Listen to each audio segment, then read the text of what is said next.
आगामी महापालिका निवडणुकीमध्ये उद्धव ठाकरे यांनी स्वबळावर लढण्याचे संकेत दिलेत। मुंबईत झालेल्या मेळाव्यात कार्यकर्त्यांच्या मनासारखा निर्णय घेऊ असं सांगत कार्यकर्त्यांना ग्वाही दिली आहे।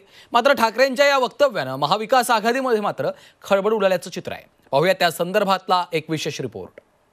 उद्धव ठाकरेंची स्वबळाची तयारी। ठाकरेंच्या स्वबळामुळे काँग्रेस आक्रमक। ठाकरेंच्या तयारीनं शरद पवार सावध। विधानसभा निवडणुकीत सपाटून पराभव झाल्यानंतर महाविकास आघाडीच्या अस्तित्वावरच प्रश्नचिन्ह उपस्थित केलं जात आहे। विधानसभेनंतर महाविकास आघाडीच्या प्रमुख नेत्यांची एकत्र बैठकही झालेली नाहीये। त्यातच आगामी महापालिका निवडणुकीत शिवसैनिकांच्या मनासारखा निर्णय घेऊ अशा शब्दात अंधेरीतल्या मेळाव्यात उद्धव ठाकरेंनी स्वबळाचे संकेत दिले। स्थानिक स्वराज्य संस्थेच्या निवडणुका स्वबळावर लढण्याची राज्यभरातील कार्यकर्त्यांची इच्छा आहे। कार्यकर्त्यांच्या मनासारखा निर्णय घेऊ अशी ग्वाही उद्धव ठाकरेंनी दिली आहे। मी सगळ्यांशी बोलतोय, सगळे मुंबईतले सगळे बोलून झाले, संभाजीनगर, नाशिक सगळे झाले। सगळ्यांचं मत आहे की एकटं लढा। ज्या क्षणी माझी खात्री पटेल आपली तयारी झाले, मी कार्यकर्त्यांच्या मनाप्रमाणे निर्णय घेतल्याशिवाय राहणार नाही। उद्धव ठाकरेंच्या स्वबळाच्या वक्तव्यावर बोलताना महाविकास आघाडीचे शिल्पकार शरद पवार यांनी मात्र सावध प्रतिक्रिया दिली आहे। याच्या आधी सगळंच पाहिलं होतं। 2 दिवसापूर्वी ते माझ्याकडे आले होते आणि सविस्तर चर्चा झाली।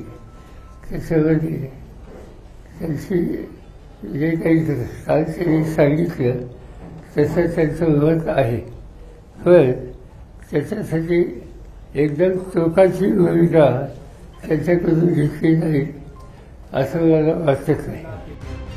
तीनही पक्षांचे नेते एकत्र बसून स्वबळासंदर्भात चर्चा करणार असल्याची प्रतिक्रिया राष्ट्रवादी शरदचंद्र पवार पक्षाच्या खासदार सुप्रिया सुळेंनी दिली आहे। तेव्हा शिवसेना आणि भारतीय जनता पक्ष एकत्र होते तेव्हा ते स्वबळावरच लढायचे ना।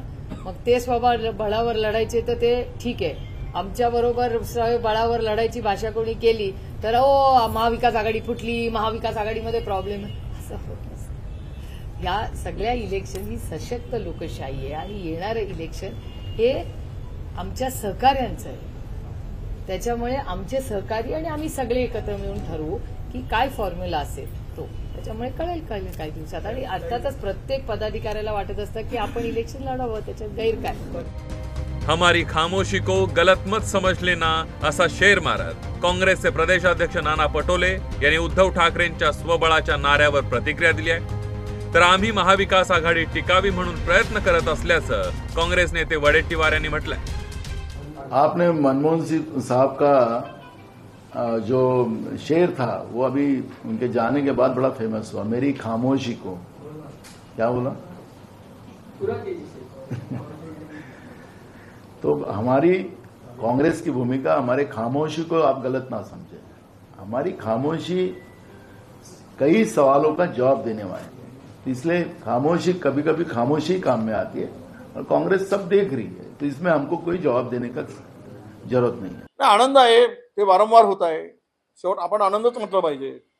आम्ही आमचे प्रयत्न करू, आघाडी असावी, आघाडी टिकावी, आघाडीने एकत्र यावं। पण त्यांनी जर भूमिका स्वीकारली असेल तर त्याला कुठला इलाज आहे?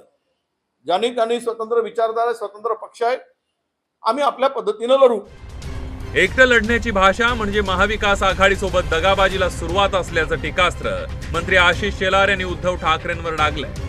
तर उद्धव ठाकरेंची स्वबळाची भाषा ही हास्यास्पद असल्याची टीका प्रवीण दरेकरांनी केली आहे। आताच्या महाराष्ट्राचा दगाबाज नेता हे उद्धव ठाकरे आहेत, कारण 2014ला वेगळं लढून त्या ठिकाणी आम्हाला बरोबर घ्या म्हणून झोळी पसरवत ते आले। 2019ला एकत्र लढून स्वार्थासाठी दगाबाजी केली। प्रत्येक पक्ष स्वबळाची भाषा त्या ठिकाणी करतोय, परंतु तिन्ही पक्षामध्ये आता बळच राहिलेलं नाही। त्याच्यामुळे ही भाषा निरर्थक आहे आणि येणाऱ्या निवडणुकीमध्ये वस्तुस्थिती दिसून येईल। विधानसभा निवडणुकीतल्या पराभवानंतर महाविकास आघाडीतील 3 पक्षांची तोंड तिन्हीकडे असल्याचं पाहायला मिळत आहे। लोकसभेतील विजयानंतर महाविकास आघाडी कायम राहील असं छाती ठोकपणे सांगितलं जात होतं. मात्र विधानसभेनंतर चित्र बदललंय. आता स्थानिक स्वराज्य संस्थांच्या निवडणुकीत महाविकास आघाडी एकसंध राहते का हे पाहणं महत्त्वाचं ठरणार आहे. ब्युरो रिपोर्ट, झी 24 तास, मुंबई.